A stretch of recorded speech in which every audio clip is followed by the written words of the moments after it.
نحمدہ و نصلی علی رسول الکریم اما بعد فاعوذ باللہ من الشیطان الرجیم بسم اللہ الرحمن الرحیم الصلاۃ والسلام علی سید المرسلین خاتم النبیین شفیع المذنبین رحمۃ للعالمین۔ تمام تعریفیں اللہ ہی کے لیے ہیں جو تمام جہانوں کا پالنے والا ہے، مالک ہے، پروردگار ہے۔ درود اور سلام آپ صلی اللہ علیہ وآلہ وسلم پر، آپ کے آل پر، آپ کے اہل بیت پر، آپ کے صحابہ پر۔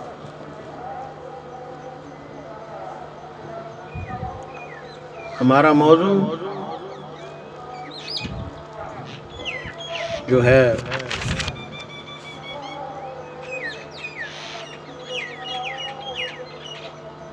اس میں عشق و محبت، کہ اس عشق کی منزل میں قدم سوچ کے رکھنا، دریائے محبت کے کنارے نہیں ہوتے۔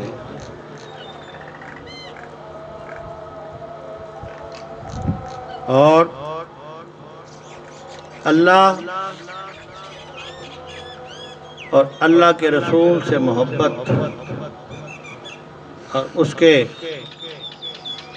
نیک بندوں سے محبت کرنے سے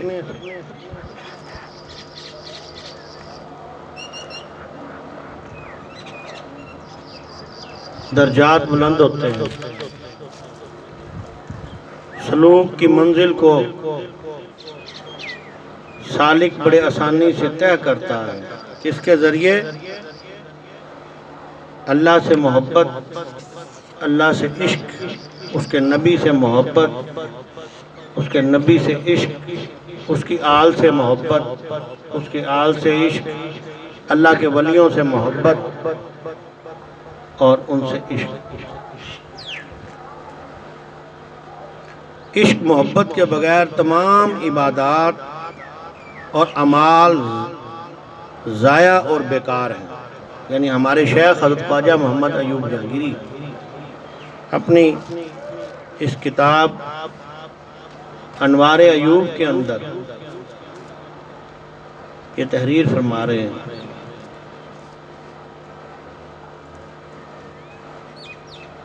کہ عشق محبت کے بغیر تمام عبادات اور اعمال ضائع اور بیکار ہیں، اور بغیر روح کے جسم کی مانند ہے۔ عشق و محبت سے اخلاص پیدا ہوتا ہے جو کہ تمام عبادات کی روح اور اصل ہے۔ محبت کی تاثیر تمام عادتوں کو بدل دیتی ہے۔ محبت اور عشق کی پہچان، محبت کی پہچان یہ ہے کہ انسان کو جس سے محبت ہوتی ہے اس کی تعریف کرتا رہتا ہے اور اس کی یاد سے تسکین پاتا ہے، اور جو محبت کی انتہا ہو جاتی ہے تو انسان کو جنون طاری ہونا شروع ہو جاتا ہے۔ اسے اپنے محبوب کے سوا کوئی چیز اچھی نہیں لگتی، اور اس کے سوا کسی اور کی محبت سننا بھی گوارا نہیں کرتا۔ جب اس کے سامنے اس کے محبوب کا ذکر آ جائے تو اس سے برداشت نہیں ہوتا اور وہ تڑپنے لگ جاتا۔ اسے عشق کہتے ہیں، اور عشق کی کوئی انتہا نہیں۔ عشق کے 3 وجوہ کی بنا پر ہوتا ہے۔ نمبر 1 کردار، نمبر 2 حسن، اور نمبر 3 ذات۔ محمود اور ایاز کا عشق کردار کی بنا پر تھا، شیریں اور فرحاد کا عشق حسن کی بنا پر تھا، اور لیلا اور مجنوں کا عشق ذات کی بنا پر تھا۔ محمود اور ایاز، محمود ایاز کے قصے بہت مشہور ہیں۔ ایک مرتبہ محمود بادشاہ شکار کے لیے جا رہا تھا اور ایاز گھوڑے کی لگام پکڑے ہوئے تھا۔ محمود نے اشرفیاں پھینکنا شروع کر دیں۔ تمام وزراء اور دوسرے خدام اشرفیاں لوٹ رہے تھے، مگر ایاز بے نیازی کے ساتھ لگام پکڑے کھڑا رہا۔ لوگوں نے کہا کہ اے ایاز، بادشاہ سلامت خیرات کر رہے ہیں اور تو بے نیازی ظاہر کر رہا ہے۔ ایاز بولا، مجھے اشرفیوں کی ضرورت نہیں، مجھے تو صرف اپنے آقا کی غلامی درکار ہے۔ اسی طرح ایک مرتبہ بادشاہ نے ایاز کی فرما برداری کو ظاہر کرنے کے لیے ایک وزیر سے بہت قیمتی ہیرا توڑ دینے کو کہا۔ وزیر نے کہا، بادشاہ سلامت، یہ تو بڑا قیمتی ہیرا ہے، اسے توڑنا نہیں چاہیے۔ بعد میں دوسرا وزیر آیا، اس نے بھی جواب میں یہی کہا، حتیٰ کہ تمام وزراء کو حکم دیا گیا، مگر ان سب نے یہی جواب دیا۔ آخر میں ایاز جو کہ غلام تھا، اسے حکم دیا کہ اس ہیرے کو توڑ دو۔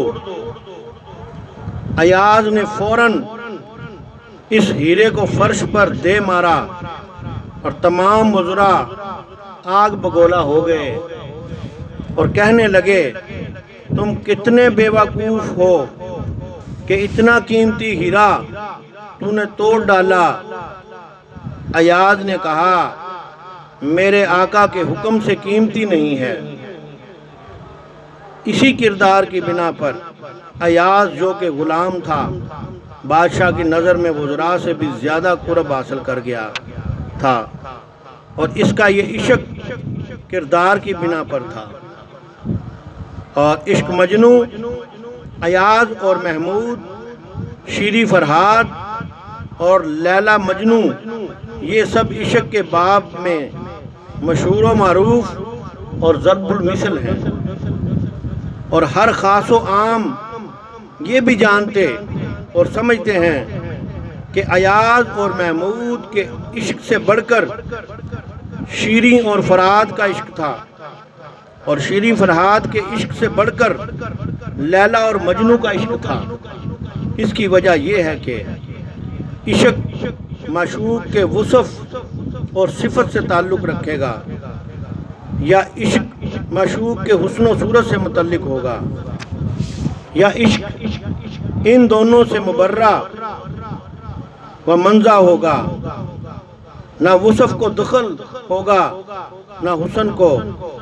محمود اور ایاز کا عشق صفت سے تعلق رکھتا تھا، اور شیریں فرحاد کا عشق حسن و صورت ظاہر پر تھا، اور لیلا مجنوں کا عشق صفت اور صورت ان دونوں سے ماورا اور بالا تر تھا۔ نہ وصف کو دخل تھا نہ صورت کو، بلکہ نفس ذات سے تھا۔ پس یہ وجہ ہے کہ لیلا اور مجنوں کے عشق کو سب لوگ کامل تر جانتے ہیں۔ حضرت فخر العارفین شاہ عبد الحی صاحب قدس سرہ العزیز فرماتے ہیں کہ ایک دفعہ حضرت امام زین العابدین علیہ السلام نے قیس سے پوچھا کہ خلافت امام حسین علیہ السلام کا حق تھا یا یزید پلید کا؟ تو قیس نے جواب میں کہا، کون امام حسین علیہ السلام اور کون یزید پلید؟ خلافت میری لیلا کا حق تھا۔ اس پر حضرت امام زین العابدین علیہ السلام نے فرمایا، کہ تو مجنون پاگل ہے۔ اس وقت سے کیش کا نام مجنو مشہور ہوا۔ مجنو نے اپنا نام لیلا بتایا۔ مجنو سے کسی نے پوچھا تیرا نام کیا ہے؟ بولا لیلا۔ ایک دن کسی نے کہا کیا لیلا مر گئی؟ مجنو بولا لیلا نہیں مری، وہ تو میرے دل میں ہے اور میں ہی لیلا ہوں۔ اور مولانا روم نے اس قصے کو اپنے انداز سے بیان فرمایا، لیک از لیلا وجود من پرست این صدف پر از صفات آن درست۔ لیکن میرا وجود لیلا سے بھرا پڑا ہے، یہ سیپ اس موتی کی صفات سے پر ہے۔ من کیم لیلا و لیلا کیست من، مادو رحیم آمدہ در یک بدن۔ میں کون ہوں؟ لیلا اور لیلا کون ہے؟ ہم دو روح ہیں جو ایک جسم میں آ گئی ہیں۔ اور امیر خسرو فرماتے ہیں من تو شدم تو من شدی، من تن شدم تو جان شدی، تا کس نے گوید بعد ازیں من دیگرم تو دیگری۔ میں تجھ میں سمایا تو مجھ میں سمایا، میں جسم بن گیا تو اس کی جان۔ اب کسی سے اس کے بعد کیوں کہوں کہ میں تم سے جدا ہوں۔ ایک دن جب مجنو کا گزر لیلا کے گھر سے ہوا تو ستاروں کو دیکھتا ہوا گزرنے لگا۔ کسی نے کہا نیچے دیکھو شاید تمہیں لیلا نظر آ جائے۔ مجنو بولا میرے لیے لیلا کے گھر کے اوپر چمکنے والے ستارے کی زیارت ہی کافی ہے۔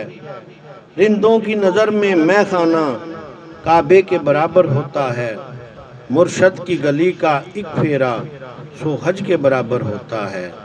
اور اسی طرح محبت کی ابتدا اور انتہا۔ جب منصور حلاج کو قید میں 18 دن گزرے گئے تو جناب شبلی رحمۃ اللہ علیہ نے ان کے پاس جا کر دریافت کیا کہ اے منصور محبت کیا ہے؟ منصور نے جواب دیا آج نہیں کل پوچھنا۔ جب دوسرا دن ہوا اور ان کو قید سے نکال کر مقتل کی طرف لے گئے تو وہاں منصور رحمۃ اللہ علیہ نے شبلی کو دیکھ کر کہا شبلی محبت کی ابتدا جلنا اور انتہا قتل ہو جانا ہے۔ جب حضرت منصور کی نگاہ حق بین نے اس حقیقت کو پہچان لیا، خبردار اللہ تعالیٰ کی ذات کے سوا ہر شے باطل ہے اور ذات الہی ہی حق ہے، تو وہ اپنے نام تک کو بھول گئے۔ لہذا جب آپ سے سوال کیا گیا تمہارا نام کیا ہے تو جواب دیا انا الحق، میں حق ہوں۔ تو اسی طرح حضرت آسیہ رضی اللہ تعالیٰ عنہ، حضرت آسیہ رضی اللہ تعالیٰ عنہ نے اپنا ایمان اپنے شوہر فرعون سے چھپایا تھا۔ جب فرعون کو اس کا پتہ چلا تو اس نے حکم دیا کہ اسے گناہ گوں عذاب دیے جائیں تاکہ حضرت عائشہ رضی اللہ تعالیٰ عنہ ایمان کو چھوڑ دیں۔ لیکن حضرت عائشہ رضی اللہ تعالیٰ عنہ ثابت قدم رہیں۔ تب فرعون نے میخیں منگوائیں اور ان کے جسم پر میخیں گڑوائیں اور فرعون کہنے لگا اب بھی وقت ہے ایمان کو چھوڑ دو، مگر حضرت آسیہ رضی اللہ تعالیٰ نے جواب دیا تو میرے وجود پر قادر ہے لیکن میرا دل رب کی پناہ میں ہے، اگر تو میرا ہر عضو کاٹ دے تب بھی میرا عشق بڑھتا جائے گا۔ اور حضرت موسیٰ علیہ السلام نے فرمایا اے آسیہ رضی اللہ تعالیٰ عنہ، آسمان کے فرشتے تیرے انتظار میں ہیں اور اللہ تعالیٰ تیرے کارناموں پر فخر فرماتا ہے، سوال کر تیری حاجت پوری ہوگی۔ تو حضرت آسیہ رضی اللہ تعالیٰ عنہ نے دعا مانگی کہ اے میرے رب میرے لیے اپنی جوار رحمت میں جنت میں مکان بنا دے، مجھے فرعون اس کے مظالم اور ظالم لوگوں سے نجات عطا فرما۔ تو حضرت سلیمان رضی اللہ تعالیٰ عنہ فرماتے ہیں کہ حضرت آسیہ کو دھوپ میں عذاب دیا جاتا تھا۔ جب لوگ گھروں کو لوٹ جاتے تو فرشتے اپنی پروں سے آپ پر سایہ کیا کرتے تھے اور وہ جنت میں اپنے مکان کو دیکھتی رہتی تھی۔ اور حضرت ابو ہریرہ رضی اللہ تعالیٰ عنہ فرماتے ہیں کہ جب فرعون نے حضرت عیسیٰ کو دھوپ میں لٹکا کر 4 میخیں ان کے جسم پر گڑوائیں اور ان کے سینے پر چکی کے پاٹ رکھ دیے گئے تو حضرت آسیہ رضی اللہ تعالیٰ عنہ آسمان کی طرف نگاہ اٹھا کر عرض کی، اے میرے رب، میرے لیے اپنی جوار رحمت میں جنت میں مکان بنا۔ اور حضرت حسن رضی اللہ تعالیٰ عنہ فرماتے ہیں کہ اللہ تعالیٰ نے اس دعا کے طفیل حضرت آسیہ کو فرعون سے باعزت رہا عطا فرمائی اور ان کو جنت میں بلا لیا، جہاں وہ ذی حیات کی طرح کھاتی پیتی ہیں۔ اور عشق کے بارے میں میاں محمد بخش رحمۃ اللہ فرماتے ہیں، جی نہ عشق خرید نہ کیتیاں ایویں آہن بگتے، عشق باج محمد بخشا کی آدم کی کتے۔ گویا میاں محمد بخش بھی انسانی عظمت کا باعث محض عشق کو ہی گردانتے ہیں۔ اگر عشق نہیں تو پھر حیوانات ہی رہ جاتے ہیں اور حیوانیت انسان کو پشتی و ذلت کی طرف لے جاتی ہے۔ اور علامہ اقبال فرماتے ہیں، اگر ہو عشق تو ہے کفر بھی مسلمانی، نہ ہو تو بندہ مسلمان بھی کافر و زندیق۔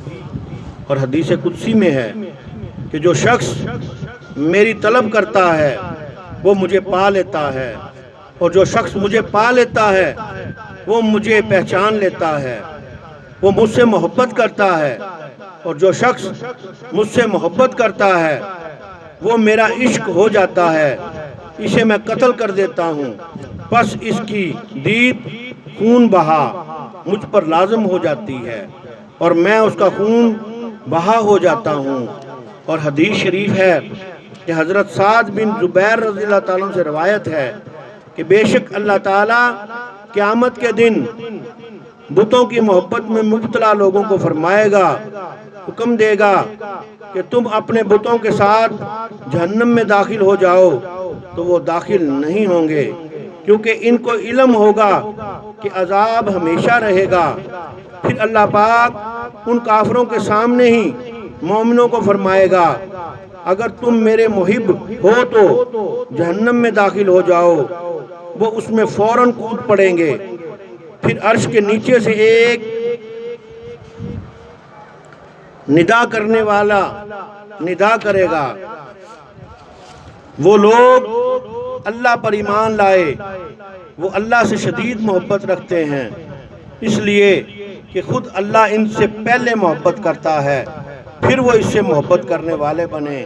اور جس کی محبت معبود شہادت دے، اس کی محبت زیادہ تام پختہ ہوتی ہے، جیسا کہ ارشاد ہے، وہ جنت میں گوڈیاں ویجیاں جتھے تو نظر نہ آویں، اور دوزخ مینوں لکھ بہشتاں جتھے تو جلوہ فرماویں۔ اس حدیث شریف میں محبت کرنے والوں کو خطاب ہے، نہ کہ محبت سے خالی عبادت کرنے والوں کو۔ اور جو لوگ یہاں پر دن رات دوزخ سے ڈرتے اور اس سے بچنے کے لیے دعائیں مانگتے رہتے ہیں، وہ کیسے سامنے آئیں گے اور دوزخ میں کودیں گے؟ مگر یہ عاشقان جو یہاں دنیا میں بے خوف ہو گئے اور اپنے مالک کا حکم بغیر جنت کے لالچ اور دوزخ کے خوف سے بجا لاتے ہیں، اور انہوں نے اپنے مالک کا حکم ماننا ہی سیکھا ہے، وہ یہ نہیں سوچتا کہ اس کا انجام کیا ہوگا کہ بے خطر کود پڑا آتش نمرود میں عشق، عقل ہے محو تماشائے لب بام ابھی، مذہب عشق از ہما جدا است، عاشقان راہ ملت و مذہب خدا است۔ عشق کا مذہب سے جدا ہے، عاشقوں کا دین و مذہب خدا ہے، اللہ تبارک و تعالی ہے۔ عشق آمد عقل او بیچارہ شد، صبح آمد شمع او بیچارہ شد۔ جب عشق آ جاتا ہے تو عقل ختم ہو جاتی ہے، صبح آنے پر شمع کی کوئی حیثیت نہیں رہتی۔ اور اسی طرح نبی پاک صلی اللہ علیہ وسلم رسالت مآب سے عشق اور محبت، اولیاء اللہ کا دین تو محبت اور عشق رسول مقبول صلی اللہ علیہ وسلم ہے، جو در حقیقت عین عشق خدا ہے۔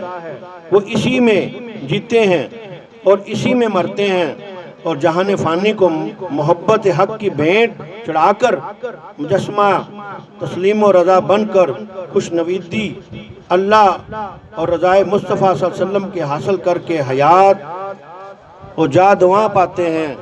چنانچہ عاشق رسول صلی اللہ علیہ وسلم مولانا روم اپنے خیالات کا اظہار یوں فرماتے ہیں: شاد باد اے عشق خوش سودائے ماں، اے طبیب جملہ علت ہائے ماں۔ خوش رہ ہمارے اچھے جنون والے عشق، اے ہماری تمہاری بیماریوں والے طبیب، اے دوائے نخوت تو نام منہ سے ماں، اے تو افلاطون و جال نو سے ماں۔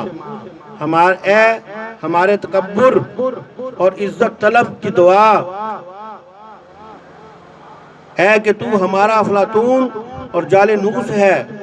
عشق کا یہ کمال ہے کہ دل و نگاہ میں محض محبوب کو بسا کر جملہ و احام میں نقوش ماسبہ حبیب کے حرف غلط کی طرح مٹا دے۔ اور صحابہ کرام رضی اللہ تعالیٰ عنہ کی زندگی کا راز اسی عشق محبت، عشق مصطفیٰ صلی اللہ علیہ وسلم کی خوش نویدی ہے، خواہ کسی قیمت پر ہو۔ چنانچہ انہوں نے اپنی تمام زندگی حضور صلی اللہ علیہ وسلم کی دید، اطاعت اور خدمت کے لیے وقف کر دی تھی، اور یہی چیز ان کے لیے اعلیٰ درجات، علو مرتبت اور قرب ربانی کا باعث بنی۔ گویا وہ حدیث پاک، جامعہ تفسیر اور عشق کی جیتی جاگتی تصویر تھی کہ چوں مرا دیدی خدا را دیدہ، گرد کعبہ صدق برگردیدہ، کہ جب تو نے مجھے دیکھا تو گویا اللہ کو دیکھا۔ سچائی کے کعبے کے گرد تو نے طواف کیا، خدمت من طاعت و حمد خدا است، تانا پنداری کہ حق از من جدا است، کہ میری خدمت اللہ تعالیٰ کی عبادت اور حمد ہے۔ اور خبردار کبھی نہ سمجھنا کہ اللہ تعالیٰ محبت سے جدا ہے۔ چشم نیکو باز کن در من نگر، تابع بینی نور حق اندر بشر۔ اچھی طرح آنکھ کھول، مجھے دیکھ، تاکہ تو بشر میں اللہ تعالیٰ کا ذکر، اللہ تعالیٰ کا نور دیکھے۔ خدا کو ماننے والا مسلمان ہو نہیں سکتا، بجز عشق محمد مصطفیٰ کامل ایمان ہو نہیں سکتا۔ حضرت اویس کرنی رضی اللہ تعالیٰ عنہ کے متعلق حدیث شریف میں وارد ہے کہ جنگ احد میں حضرت نبی کریم صلی اللہ علیہ وسلم کا ایک دانت مبارک شہید ہوا، اور حضرت اویس کرنی رضی اللہ تعالیٰ عنہ نے جب اس المناک خبر کو سنا تو جذبہ عشق اور اتباع حضور رسول صلی اللہ علیہ وسلم میں اپنے دندان مبارک کو شہید کر دیا۔ آپ ایسے جانثار عاشق شدائی تھے کہ حضرت نبی کریم صلی اللہ علیہ وسلم کے جمال با کمال کی طرح زیارت حضرت اویس کرنی کو ظاہر میں نہیں ہوئی تھی۔ اور حدیث شریف میں ہے کہ حضرت نبی کریم صلی اللہ علیہ وسلم نے حضرت عمر فاروق رضی اللہ تعالیٰ عنہ اور حضرت مولا علی مشکل کشا علی کو وصیت فرمائی تھی کہ اویس رضی اللہ تعالیٰ عنہ سے ہماری امت مرحومہ کے لیے دعائے بخشش کرانا۔ چنانچہ یہ حضرات صحابہ کرام حضرت اویس کرنی کے پاس تشریف لے گئے اور امت مرحومہ کے لیے دعا کروائی، اور حضرت عمر نے فرمایا کہ میں نے رسول اللہ صلی اللہ علیہ وسلم سے سنا ہے کہ آپ صلی اللہ علیہ وسلم نے فرمایا کہ یہ اویس ایسے مقبول بارگاہ خدا ہے کہ ان کی دعا سے بے شمار لوگ جنت میں داخل ہو جائیں گے۔ اور اسی طرح حضرت علی کرم اللہ وجہہ جنگ خیبر سے واپسی پر راستے میں حضور نبی کریم رؤوف الرحیم کے پاس تشریف لائے تو حضرت علی کرم اللہ وجہہ کی گود میں آرام فرما رہے تھے۔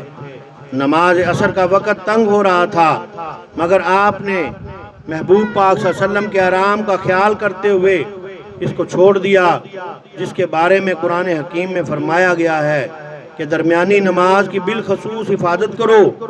نمازیں جو قضا ہوں پھر ادا ہوں، نگاہوں کی قضائیں کب ادا ہوں، یہ عشق رسول ہی تھا کہ نماز جاتی ہے تو جائے، مگر محبوب صلی اللہ علیہ وسلم کے آرام میں خلل نہ آنے پائے۔